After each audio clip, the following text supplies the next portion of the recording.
Good morning everyone, welcome to my channel. आज हम discuss करेंगे 10th ऑफ नवंबर के important current affairs. 10th of November से जितने भी करंट अफेयर्स हमारे एग्जामिनेशन पॉइंट ऑफ व्यू से ज़रूरी रहेंगे, उन सभी को हम यहाँ पर डिटेल में डिस्कस करेंगे। सेशन काफ़ी इन्फॉर्मेटिव रहने वाला है, इसलिए वीडियो को एंड तक ज़रूर देखना। अगर अभी तक आपने मेरे चैनल को सब्सक्राइब नहीं किया है तो प्लीज़ मेरे चैनल को सब्सक्राइब कीजिए, वीडियो को लाइक और शेयर कीजिए। सेशन की शुरुआत करते हैं इंपॉर्टेंट डे के साथ।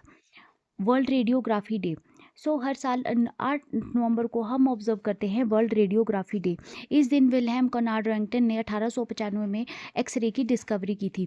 एक्सरेज एक तरह की इनविजिबल रेडिएशंस होती है जो कि हमारी बॉडी को पास करती है और हमें इंटरनल इमेजेस प्रोवाइड करती हैं। एक्सरेज डॉक्टर्स को हेल्प करती है यहाँ पर बोन, ऑर्गन्स और डिजीजेस को डिटेक्ट करने में without surgery. World radiography day के दिन सेलिब्रेट किया जाता है यहाँ पर work of radiographers and radiologist, जो कि यहाँ पे एक्सपर्ट होते हैं एक्सरेज का यूज़ करने में। एक्सरेज को जो है यहाँ पे एक्सरे मशीन के द्वारा सीटी स्कैन और एमआरआई और अल्ट्रासाउंड में इनका यूज़ किया जाता है to diagnose the diseases and treat the patient. Modern imaging technology की अगर हम बात करें तो आजकल हाइब्रिड स्कैन्स होते हैं जिसमें कि कंबाइन पेट और सीटी स्कैन आ जाते हैं और पेट और एमआरआई आ जाते हैं, जो कि बेटर रिजल्ट्स प्रोवाइड करवाते हैं। इसके अलावा फंक्शनल इमेजिंग आ जाती है जो कि हमें यहाँ पे ऑर्गन की वर्किंग को शो करती है। आजकल एक्सरेज में आर्टिफिशियल इंटेलिजेंस का भी यूज़ किया जाता है जिससे कि यहाँ पे थाउजेंड्स ऑफ इमेजेस को क्विकली यहाँ पे रीड किया जाता है। इसके अलावा XAI का यूज़ होता है जो कि यहाँ पे एआई के जो डिसीजन होते हैं उनको क्लियरली यहाँ पे एक्सप्लेन करता है। विलियम रोइंगटन को 1901 में फर्स्ट नोबेल प्राइज़ दिया गया था फिजिक्स में एक्सरे की डिस्कवरी के लिए।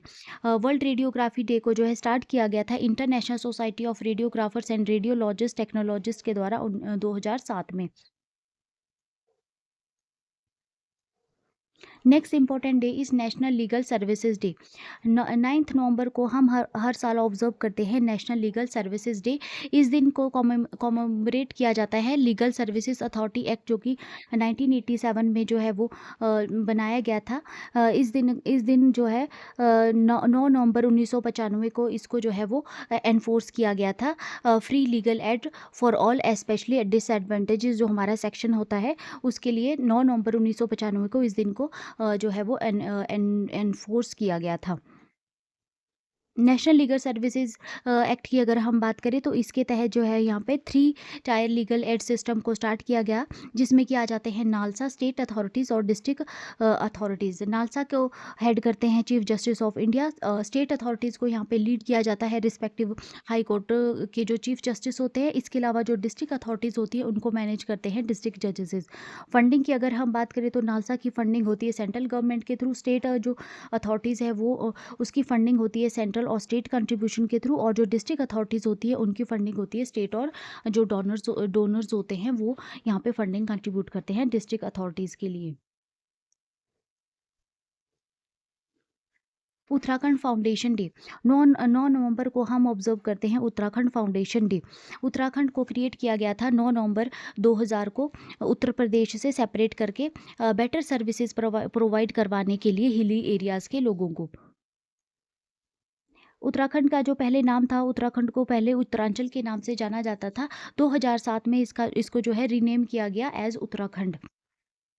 इस साल की 2025 की अगर हम बात करें तो इस बार जो है 25th जो एनिवर्सरी ऑब्जर्व की जा रही है उत्तराखंड फाउंडेशन डे की, और इसके लिए जो सेलिब्रेशन है वो स्टार्ट हो गई है 1 नवंबर टू 11 नवंबर। उत्तराखंड के सीएम हैं हमारे यहाँ पर पुष्कर सिंह धामी जी, और governor lieutenant general Gurmeet Singh, और कैपिटल उत्तराखंड की आ जाती है Dehradun. Now next news, James D. Watson, co-discoverer of DNA structure, passed away. So James D. Watson जिन्होंने कि यहाँ पे डिस्कवरी की थी DNA स्ट्रक्चर की, उनकी डेथ हो गई है 7 नवंबर 2025 को। जेम्स डी वॉटसन की अगर हम बात करें तो उनका जन्म 6 अप्रैल 1928 को शिकागो USA में हुआ था, और इनकी डेथ 7 नवंबर 2025 को न्यूयॉर्क में हो गई at the age of 97। Major contribution अगर इनका हम देखें तो 1953 में इन्होंने डबल डीएनए हेलिक्स जो स्ट्रक्चर होता है उसकी डिस्कवरी की थी with Francis H C Crick के साथ। इसके अलावा इन्होंने जो है इसके थ्रू एक्सप्लेन किया था कि कैसे जेनेटिक इन्फॉर्मेशन यहाँ पे पास होती है one generation to another next generation, जो कि बेस थी यहाँ पे रोजलिंड फ्रैंकलिन एक्सरे इमेजेस के ऊपर। इस डिस्कवरी को इन्होंने पब्लिश किया था नेचर जर्नल में। इस डीएनए डबल हेलिक्स की डिस्कवरी के लिए इनको नोबेल प्राइज़ दिया गया था 1962 में। इसके अलावा इन्होंने जो है ह्यूमन जीनोम प्रोजेक्ट के ऊपर भी काम किया था 1980 से लेकर 1990 के दशक में, जिसने की हेल्प की थी मैप करने में 3 मिलियंस डीएनए बेस पेयर्स को। उन्होंने जो है वो कोल्ड स्प्रिंग हार्बर लेबोरेटरी के वो डायरेक्टर रहे 1968 से लेकर 1994 तक, ठीक है जी। और इन्होंने जो है इसको एक टॉप जेनेटिक रिसर्च सेंटर के रूप में यहाँ पे एस्टेब्लिश किया और प्रमोट किया कैंसर रिसर्च और साइंस एजुकेशन के लिए। उनकी एक नोटेबल बुक है जो कि जिसमें कि उन्होंने जो मेमोर है जो कि डीएनए डिस्कवरी का, बुक का नाम है यहाँ पे द डबल हेलिक्स, जिसको इन्होंने 1968 में जो है वो पब्लिश किया था।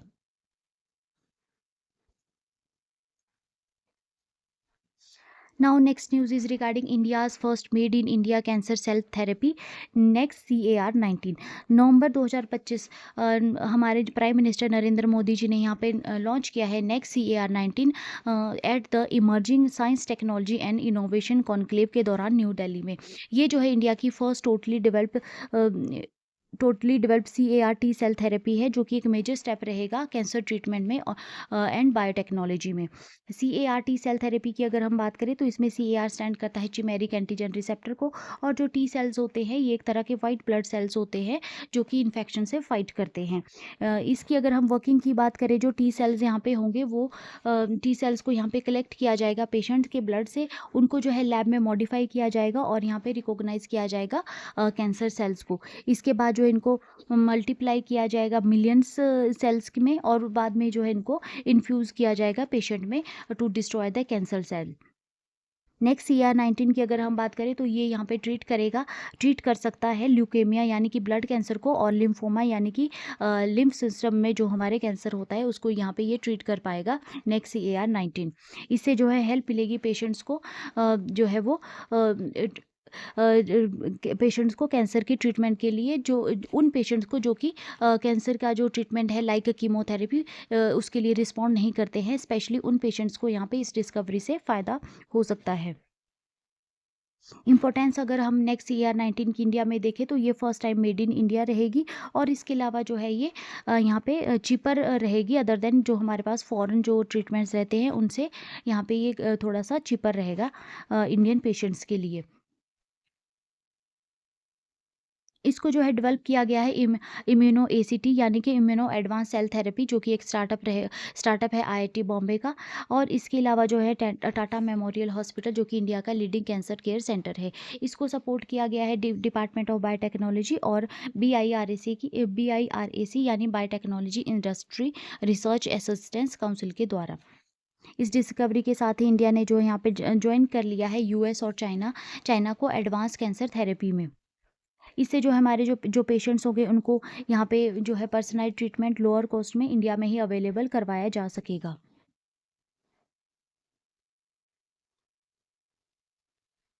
Now next news is from Karnataka. So Karnataka यहाँ पे फर्स्ट स्टेट बन गया है to offer paid menstrual leave. November 2025 में यहाँ पे कर्नाटका जो है ऑफिशियली इंडिया की फर्स्ट स्टेट बन गया है to offer 12 days paid menstrual leave every year for womens both in private and government sector.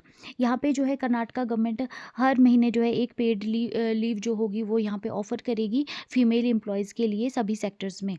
इस हिसाब से जो है टोटल 12 पेड लीव यहाँ पे प्रोवाइड की जाएगी ऑल फीमेल एम्प्लॉयज़ को, जिससे कि यहाँ पे वुमेंस की जो हेल्थ है डिग्निटी है और जो प्रोडक्टिविटी है उसको यहाँ पे जो है वो सपोर्ट किया जाएगा। ये जो लीव है ये मेंस्ट्रुएशन रिलेटेड जितने भी डिस्कम्फर्ट्स रहते हैं वुमेंस में, उसके लिए जो है ये कर्नाटका स्टेट के द्वारा पेड मेंस्ट्रुअल लीव प्रोवाइड की जा रही है।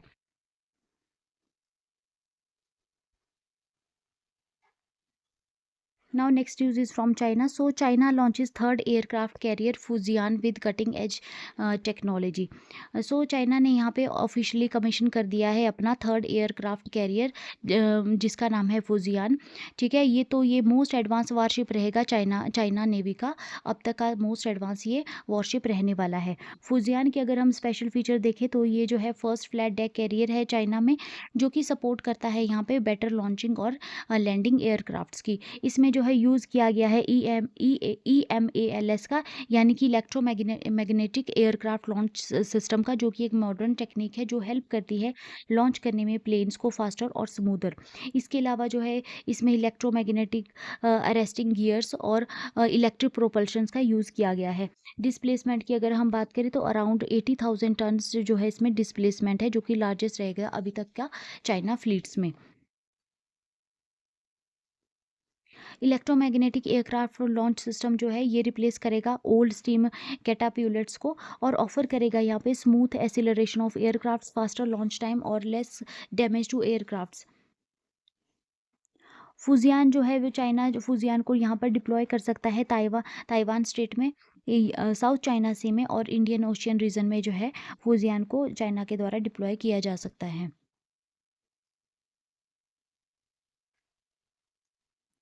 Now next news is from USA. So USA ने यहाँ पे लॉन्च किया है, टेस्ट किया है US Minuteman 3 missile test. तो नवंबर 5 2025 को यूनाइटेड स्टेट्स एयरफोर्स ने लॉन्च किया Minuteman 3 missile from Vandenberg space force base in California. ये जो है एक तरह का टेस्ट था जिसमें कि यहाँ पे अनआर्म्ड जो मिसाइल थी उनको यहाँ पर टेस्ट किया गया था। ये जो मिसाइल थी इनको थाउजेंड्स ऑफ किलोमीटर जो यहाँ पे फ्लाई किया गया था और जो कि जिन्होंने कि लैंड किया क्वाजिलेन एटॉल पैसिफिक ओशियन में। ये जो टेस्ट था इसमें जो है चेक किया गया मिसाइल सिस्टम को उनकी रिलायबिलिटी और यूज़ के लिए। इसमें जो है बैकअप लॉन्च सिस्टम को यहाँ पर जो है वो टेस्ट किया गया, स्पेशली प्लेन्स जिनको कि ECB मरकरी के नाम से जाना जाता है। इससे जो है यूएस ने यहाँ पे इंश्योर किया कि जो लॉन्च मिसाइल सिस्टम है वो जो है ग्राउंड सिस्टम अगर डाउन हो जाए उस टाइम भी जो है इसका यूज़ किया जा सकता है। माइन्यूट मैन 3 की अगर हम बात करें तो ये एक तरह का लॉन्ग रेंज मिसाइल सिस्टम है जो कि कैरी करता है न्यूक्लियर वेपन्स को। इसके अलावा जो ये है पार्ट यूएस की जो न्यूक्लियर डिफेंस सिस्टम है उसका ये पार्ट है और इसको जो है 1970 से जो है यूज़ किया जा रहा है। इसको जो टेस्ट किया गया इसकी वर्किंग को इंश्योर करने के लिए इसका यहाँ पर टेस्ट किया गया। इम्पोर्टेंस अगर हम देखें इस टेस्ट की तो इससे जो है यूएस यहाँ पे शो कर रहा है इट्स न्यूक्लियर सिस्टम रेडी जो है अपना उसको यहाँ पे शो कर रहा है और कंफर्म कर रहा है यहाँ पे अपना बैकअप लॉन्च मेथड जो है उसको यहाँ पे ये कंफर्म कर रहा है।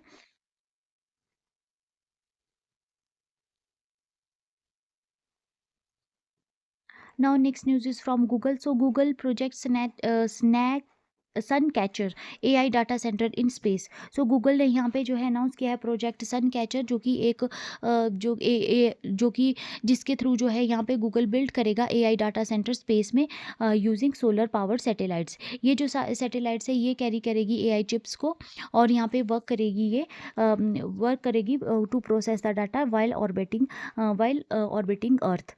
AI डाटा सेंटर जो अर्थ में यूज़ किए जाते हैं ये यहाँ पे जो है लॉट्स ऑफ एनर्जी का यूज़ करते हैं और यहाँ पे इनके लिए जो है वाटर की भी काफ़ी ज़्यादा जो है वो नेसेसिटी रहती है, स्पेशली फॉर कूलिंग। स्पेस में जो है अनलिमिटेड सोलर एनर्जी यहाँ पे इनको प्रोवाइड होगी up to 8x more efficient than earth. इसके अलावा यहाँ पे वाटर की भी जो है रिक्वायरमेंट नहीं रहेगी कूलिंग के लिए और लो पॉल्यूशन और इमिशन भी यहाँ पे रहेगा। इसके अलावा जो है यहाँ पे स्पेस में जो है काफ़ी ये इनके लिए जो है अनलिमिटेड स्पेस रहेगा to grow without using land. ये जो सैटेलाइट है इनके पास जो है टेंसर प्रोसेसिंग यूनिट्स होगी, यानी कि स्पेशल जो AI चिप्स होती हैं। इसके अलावा सोलर पैनल्स होंगे नॉन स्टॉप एनर्जी के लिए, ऑप्टिकल कम्युनिकेशन सिस्टम रहेगा डाटा सेंड करने के लिए एट सुपर फास्ट स्पीड। ये जो सैटेलाइट्स होंगी ये एक तरह का नेटवर्क स्पेस में क्रिएट करेगी लाइक स्टारलिंक, जिसका कि फोकस जो है वो AI कंप्यूटिंग के ऊपर रहेगा। इंपॉर्टेंस की अगर हम बात करें तो इससे जो है स्केलेबिलिटी होगी, यानी कि सॉल्व किया जाएगा लैंड और एनर्जी लिमिट्स जो कि अर्थ पर होती है उसको, और सस्टेनेबिलिटी यानी कि क्लीनर वे रहेगा ये to power AI system. Global technique race की अगर हम बात करें तो इससे जो है गूगल जो है यहाँ पे स्पेस में जो है वो लीड करेगा स्पेस कंप्यूटिंग में।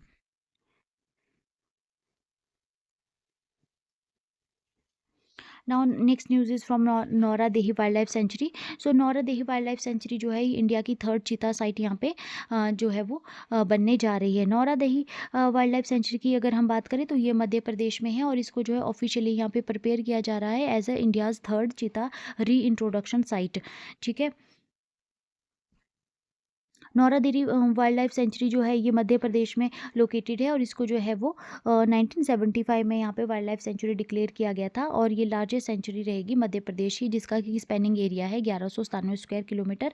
और इसका जो रीजन आ जाता है उसमें अपर विंध्यान प्लेट्यू आ जाता है जो कि पार्ट है डेक्कन प्लेट्यू का।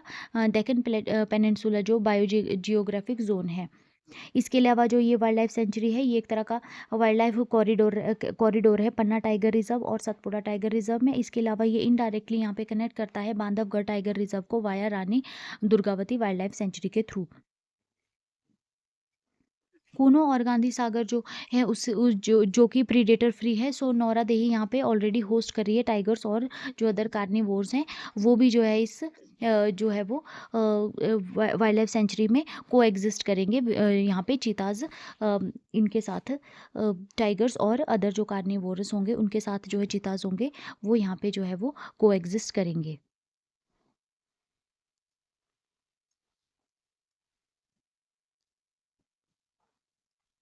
Now next news is from sports section. So Sheetal Devi makes history.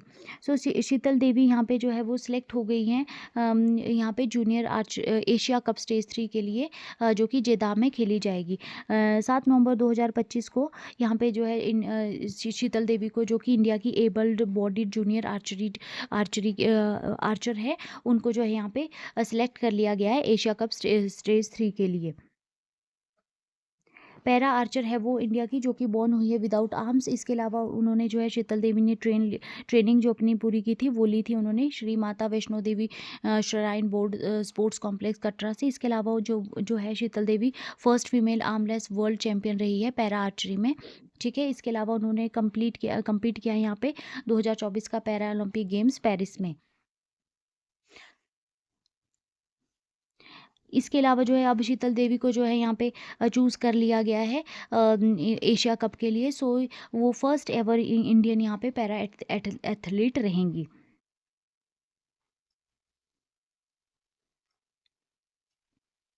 Now next news is from chess. तो इलम पार्थी एआर इंडिया के 9th ग्रैंड मास्टर बन गए हैं। इलम पार्थी एआर जो कि 16 ईयर ओल्ड चेस प्लेयर है चेन्नई तमिलनाडु से, इंडिया के वो 90th ग्रैंड मास्टर बन गए हैं। उन्होंने जो है ये जो ग्रैंड मास्टर का जो टाइटल है नॉम है जो ये इनको जो है यहाँ पे दिया गया बीजिंग ओपन में बोस्निया जो कि बोस्निया और हर्जिंगोविना में चल रहा था। इलम पार्थी की अगर हम बात करें तो उनका जन्म 2009 में जो हुआ था। ठीक है ना।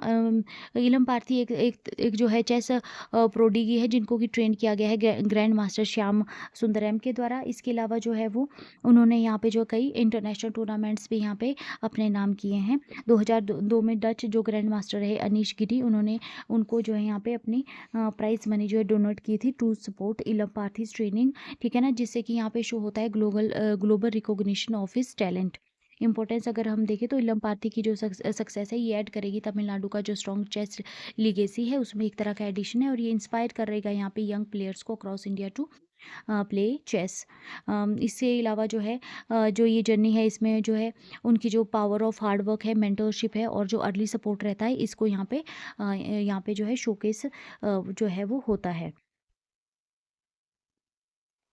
नाउ राहुल वीएस इंडिया के 91st चेस ग्रैंड मास्टर बन गए हैं। सो राहुल वीएस एक 21 ईयर ओल्ड जो इंडियन चेस प्लेयर है वो जो है इंडिया के 91st ग्रैंड मास्टर बन गए हैं। उनको ये टाइटल मिला after winning the 6th Asian individual championship. ठीक है। उसके बाद जो इनको ये टाइटल दिया गया। जर्नी अगर हम उनकी देखें तो उन्होंने जो इंटरनेशनल मास्टर टाइटल जो अचीव किया था 2021 में जिसमें कि सिक्योर किया था उन्होंने 4th और 5th इंटरनेशनल मास्टर नॉर्म्स को। इसके अलावा जो है 2400 उन्होंने क्रॉस किया है 2400 रैंकिंग मार्क्स को, जो कि एक की रिक्वायरमेंट्स है। इसके अलावा जो है एशियन जूनियर चैम्पियनशिप में जो उन्होंने जो है वो एक मेजर जो है टाइटल कैरियर यहाँ पे लिया था। मेजर टाइटल अपने कैरियर का उन्होंने यहाँ पे एशिया जूनियर चैम्पियनशिप में जो है वो गेन किया था।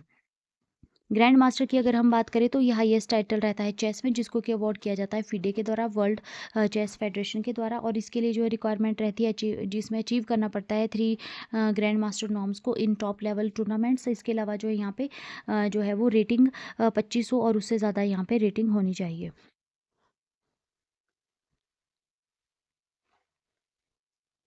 Now next news is from Manuel Frederick, जो कि केरला के फर्स्ट ओलंपिक मेडलिस्ट रहे हैं, उनकी डेथ हो गई है। सो मैनुअल फ्रेडरिक, जो कि Kerala's first Olympic medalist, passed away on October 31st 2025 at the age of 78 in Bengaluru after battling stage 4 cancer. उनकी अगर हम बात करें तो उन्होंने जो है ओलंपिक ब्रॉन्ज मेडल यहाँ पे लिया था 1972 में। वो जो है गोलकीपर रहे इंडिया की हॉकी टीम का, ठीक है, एट द म्यूनिच ओलंपिक्स, ठीक है, जहाँ पर कि इंडिया ने ब्रॉन्ज मेडल जीता था। इसके अलावा जो है केरला के फर्स्ट ओलंपिक मेडलिस्ट रहे हैं, ठीक है ना, और उनका जन्म जो है कन्नूर जो केरला में हुआ था। और इसके अलावा जो है वर्ल्ड कप सिल्वर भी जो है उन्होंने 1973 में जब इंडियन टीम ने वॉन किया था, तो उस टाइम भी जो है इंडियन हॉकी टीम के वो जो है वो प्लेयर रहे थे। उनको जो है 2019 में ऑनर किया गया था मेजर ध्यानचंद अवार्ड से, उनके लाइफ टाइम कंट्रीब्यूशन के लिए इंडियन स्पोर्ट्स में।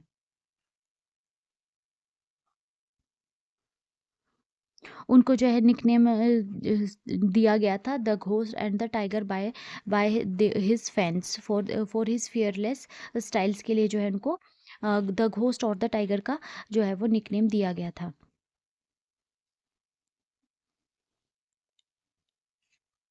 Now next news is Soorma hockey club gets new coaches for hockey India league season 2। So यहाँ पे 7 नवंबर 2025 को अनाउंस किए गए हैं सुरमा हॉकी क्लब के 2 कोचेस। हॉकी इंडिया जो लीग सीज़न 2 है उससे पहले जो है यहाँ पे 2 न्यू कोचेस जो है यहाँ पे सुरमा हॉकी क्लब में अनाउंस किए गए हैं। न्यू हेड कोच जो होंगे अब होंगे फिलिप गोल्डबर्ग, जो कि बेल्जियम से होंगे, जो कि एक ओलंपियन है और एक्सपीरियंस इंटरनेशनल कोच है। इसके अलावा जो है वो लीड करेंगे ये सुरमा हॉकी क्लब को, ठीक है ना, अपकमिंग जो इंडिया हॉकी इंडिया लीग चल रहा है सीज़न जो आएगा अभी, उसमें जो है ये लीड करेंगे। इसके अलावा जो है न्यू एनालिटिकल कोच जो है वो इग्नाशियो रिकार्डो बर्गनर, जो कि अर्जेंटीना के हैं, वो न्यू एनालिटिकल कोच रहेंगे, जो कि एक ओलंपियन है, ठीक है ना, और उनका फोकस जो रहेगा वो डाटा एनालिसिस और स्ट्रेटजीज को इम्प्रूव करने में रहेगा। इम्पोर्टेंस अगर हम इन अपॉइंटमेंट्स की देखें तो सुरमा जो हॉकी क्लब है वो रिवैम्प कर रहा है अपने कोचिंग टीम को to perform better in the next season. इसके अलावा जो है ग्लोबल एक्सपर्ट्स है ऑन बोर्ड, और जो टीम की होप्स है टू ब्रिंग मॉडर्न टेक्निक्स और smart strategies to Indian hockey, ठीक है। ये जो मूव है ये शो करता है कि हाउ इंटरनेशनल एक्सपीरियंस जो है वो हेल्प कर रहा है इंडियन क्लब्स को ग्रो करने में stronger. Now next news is from tennis. So Elena Ribanika wins WTA final 2025। Elena Rybakina, जो कि कजाकिस्तान से, उन्होंने यहाँ पे जीत लिया है WTA फाइनल ऑन 8 नवंबर 2025 को रियाद सऊदी अरेबिया में। उन्होंने जो है यहाँ पे डिफीट किया वर्ल्ड नंबर 1 एरिना सबलिंका को, जो कि बेलारूस की हैं, ठीक है। तो वर्ल्ड नंबर 1 एरिना सबलिंका को यहाँ पे एलिना रिबाकिना ने यहाँ पे हरा दिया है to win the WTA title. Novak Djokovic wins his 101st title in Athens. So 8 November 2025 को नोवाक डिजोकोविक ने यहाँ पे अपना जो है ATP 250 हेलिंग चैंपियनशिप जो है एथेंस ग्रीस में जीत लिया है, और उन्होंने यहाँ पे डिफीट किया लोरेंजो मुजेटी को, जो कि इटली के हैं। इसके साथ ही जो है ये डिजोकोविक का ये 101st जो है कैरियर टाइटल हो जाएगा ATP टूर का।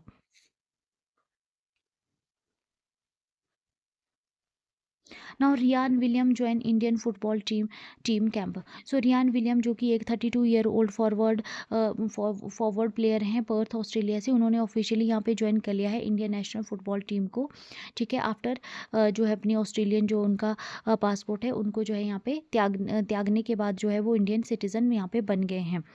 ये जो है मेजर स्टेप रहेगा उनके इंटरनेशनल कैरियर में और स्ट्रेटेजिक मूव में by all India football federation के लिए जो है ये एक स्ट्रेटेजिक मूव रहने वाला है। प्रीवियसली अगर हम बात करें रियान विलियम्स की, तो उन्होंने प्ले किया है ऑस्ट्रेलिया के अंडर 20 और अंडर 23 टीम्स के लिए, ठीक है।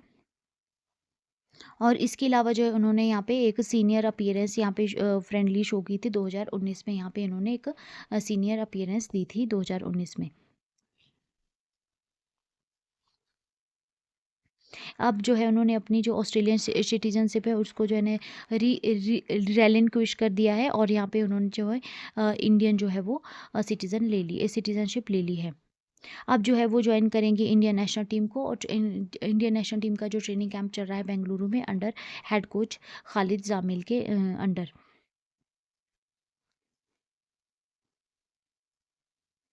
Now FIDE world chess cup trophy named after Viswanathan Anand. So 31 October 2025 को FIDE world chess cup trophy जो है उसको ऑफिशियली नेम कर दिया गया as a Viswanathan Anand trophy. ये जो नेमिंग है इससे जो ऑनर किया जा रहा है विश्वनाथन आनंद को, जो कि इंडिया के 5 टाइम वर्ल्ड चेस चैंपियन है और one of the greatest player हैं चेस हिस्ट्री में।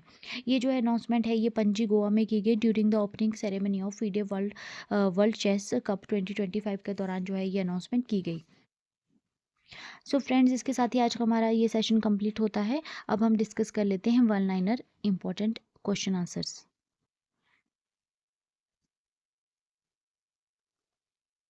Who became India's 91st chess grand master? कौन बने हैं? So answer is Rahul V S. So Rahul V S बने हैं इंडिया के 91st grand master. Who is India's 90th chess grand master? Ilamparthi A R. Ilamparthi A R जो India के 90th chess grand master बने हैं। वेयर डिड इलम Parthi A are earn his final grand master norm? यहाँ पे उन्होंने लिया अपना ये बिल्जिना ओपन इन बोस्निया में, ठीक है। Who won Kerala's first Olympic medal? Who was Kerala's first Olympic medalist? Kerala के फर्स्ट ओलंपिक मेडलिस्ट कौन थे? Manuel Frederick. In which sports did Manuel Frederick win an Olympic medal? कौन से स्पोर्ट्स में इन्होंने जीता ओलंपिक मेडल? हॉकी में इन 1972 म्यूनिच ओलंपिक्स के दौरान। Who is the new head coach of Soorma hockey club? कौन है new head coach of Soorma hockey club? Philip Goldberg. Who join Soorma hockey club as analytic coach? तो किसने ज्वाइन किया सुरमा हॉकी क्लब को as analytical coach? Ignacio Ricardo Bergner के द्वारा जो इसको ज्वाइन किया गया। Who won the WTA final 2025? Elena Rybakina. Elena Rybakina ने यहाँ पे WTA फाइनल 2025 जीत लिया है। किसको हराया? Whom did Rybakina defeat in WTA final? Aryna Sabalenka को। वर्ल्ड नंबर 1 एरिना सेबलिंका को इन्होंने यहाँ पे हराया है। Who won ATP 250 Hellenic championship in Athens? किसने यहाँ पे वॉन किया? नोवाक डिजोकोविक ने यहाँ पे वॉन किया ATP 250 Hellenic championship. How many ATP titles has Djokovic won as of November 2025? तो कितने ATP टाइटल्स उन्होंने जीत लिए हैं? 101 title, 101 titles. Who join the Indian football team camp after changing nationality? किसने ज्वाइन किया है? रियान विलियम्स ने। Which wild life sanctuary is India's third cheetah site? तो कौन सी जो है वाइल्ड लाइफ सेंचुरी इंडिया की थर्ड चीता साइट बनेगी? Nauradehi wild life sanctuary. What makes Nauradehi unique among cheetah sites? तो क्या यूनिक होगा इस वाइल्ड लाइफ सेंचुरी में? ऑलरेडी जो है यहाँ पे जो ये सेंचुरी यहाँ पे जो है वो एपेक्स प्रीडेटर्स रहते हैं लाइक टाइगर्स और वॉल्फ्स यहाँ पे ऑलरेडी है, और जो चीता होंगे तो वो इनके साथ ही यहाँ पे जो है वो हैबिटेट को शेयर करेंगे। What is the new name of FIDE world chess cup trophy? क्या नाम है? Viswanathan Anand trophy. Who defeated Iga Swiatek to reach the WTA finals? Amanda Anisimova, ठीक है ना। तो इन्होंने यहाँ पे ईगा स्वेस्तिक को यहाँ पे डिफीट किया है to reach the WTA finals. Semifinal में इनको यहाँ पे डिफीट किया है अमांडा एनिसिमोवा ने। सो फ्रेंड्स, इसके साथ ही हम आज का हमारा ये सेशन कंप्लीट होता है। अगर आपको मेरी वीडियो पसंद आई तो प्लीज़ मेरे वीडियो को लाइक कीजिए, चैनल को सब्सक्राइब और शेयर कीजिए। Thank you so much. मिलते हैं नेक्स्ट वीडियो में।